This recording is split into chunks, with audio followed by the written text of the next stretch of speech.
Today, we're diving into a technology that's doing more than just changing medicine. It's learning to see things that are invisible, even to our best doctors. We're talking about artificial intelligence. So let's kick things off with a question for you. We put so much trust in our brilliant doctors and nurses, and rightly so. But are we asking them to do the impossible? I mean, can any single person, no matter how skilled, really spot every single hidden pattern, every tiny warning sign, when it's buried in a literal mountain of patient data? Okay, to put that into perspective, think about this. A single patient, just one person in an ICU, can generate over 1,000 data points every single hour. That's not just a stream of information, it's a data tsunami. And there's just no way any human can keep up with all of that in real time. And that massive flood of data is exactly where AI comes into the picture. Now, it's super important to understand this. AI is not here to replace our doctors. Think of it more like an incredibly powerful digital co-pilot, sitting right alongside them, helping them navigate all that complexity. Okay, so what are we really talking about when we say AI in healthcare? Well, at its core, it's really about teaching a machine to think a bit like a clinician. We want it to learn from experience, to spot complex problems, and to help with those critical, sometimes life or death decisions. But here's the kicker. It can do it at a scale and speed that is just physically impossible for any human. So the big question is, how on earth do you teach a machine to understand something as incredibly complex as human medicine?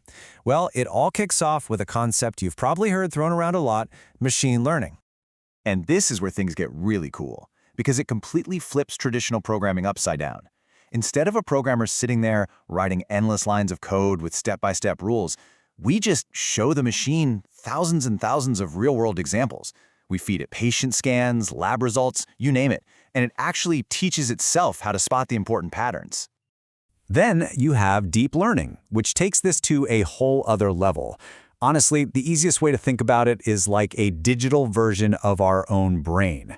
It has all these layers of artificial neurons, and it's this deep layered structure that lets it tackle ridiculously complex data. We're talking about the millions of pixels in one MRI scan, or the entire vast map of a person's genetic code. So you can see the fundamental difference here, right?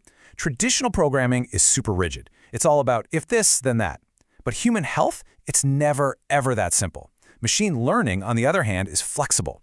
It looks at all the messy, complicated data and finds the patterns on its own. And that's the secret sauce. That's why I can actually adapt and begin to understand the incredible complexity of the human body.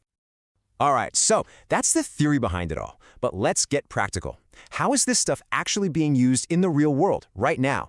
Let's take a look inside modern clinics and hospitals where this technology is already saving lives. You know, it's funny, the idea of AI isn't new at all. It's been around since the 50s, but its actual use in medicine, that has absolutely exploded in just the last decade or so.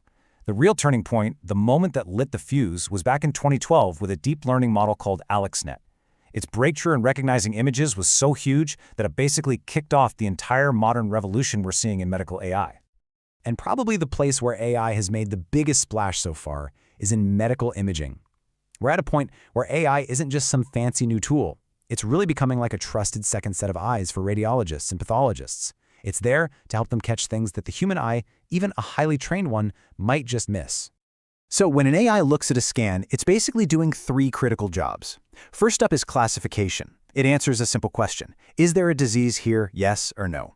If the answer is yes, it moves to step 2, detection. It pinpoints exactly where the problem is. And finally, step 3 is segmentation.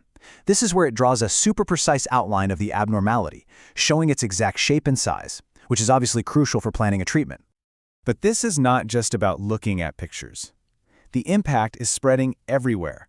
AI is totally changing the game in drug discovery, cutting the time to find new drug candidates from years down to months. In the operating room, it's giving robotic arms a level of precision that's almost superhuman. And think about this. In the ICU, it's like a guardian angel, constantly watching a patient's data to predict a crisis, like sepsis, hours before a human doctor might even see the first warning sign. Okay, but let's pause for a second. We're talking about tools that have a direct impact on human lives. The stakes could not be higher. And that means these incredibly powerful systems absolutely have to be built on a rock-solid foundation of trust, safety, and ethics. There's just no other way. And that brings us to a really tough, really important question. It's something that doctors, developers, and even governments are trying to figure out right now. If an AI makes a mistake, if it contributes to an error, who's responsible?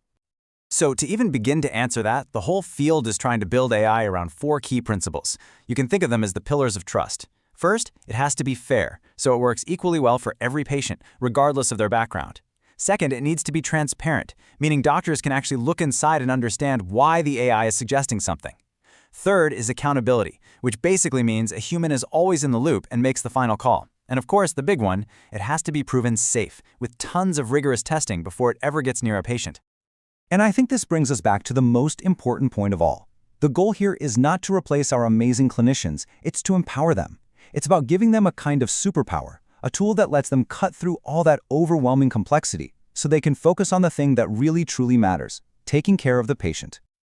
All right, so we've seen a snapshot of where AI and healthcare is today. But what about tomorrow? What does the future hold?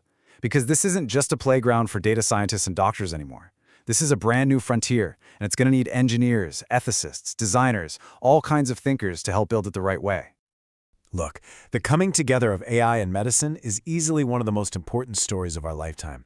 The technology is already here, that's a fact. But the big questions are still on the table. How do we make sure it benefits everyone? How do we build it ethically? So the final thought I want to leave you with isn't just about what role you might play, it's about what kind of future all of us are going to choose to build with these incredible, powerful new tools.